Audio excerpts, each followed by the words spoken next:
Hey guys, today we're looking at the evidence that the sequel trilogy takes place in an alternate timeline. Grogu, Ahsoka, and Ezra are the major players in proving that this is true. In a galaxy far, far away, let's jump into it.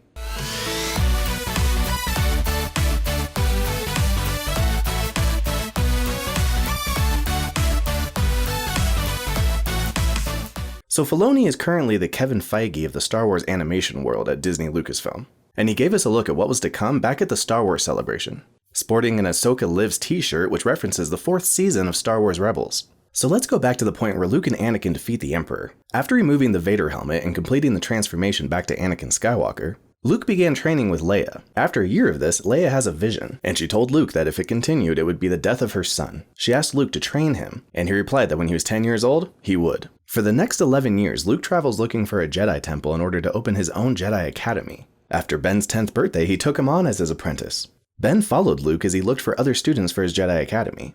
It was stated that Ben was Luke's first apprentice, but looking back at Mandalorian Season 2, this doesn't seem to be the case.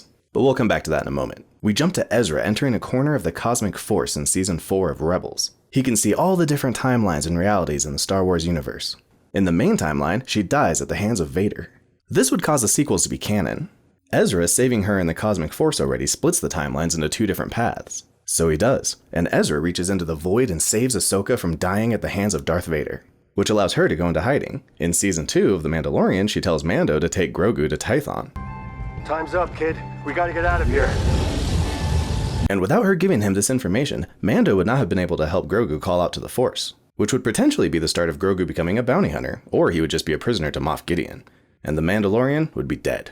A dark and gloomy galaxy indeed. In the sequel trilogy, Snoke is a strand cast, basically a clone without a host. That's why the Empire needs Grogu, to take his blood to make Force-sensitive clones, which succeeded because we know that Snoke corrupted young Ben Solo. To completely create a fully Force-sensitive strand cast, they need Grogu's blood because he has a high M count, or midichlorian count.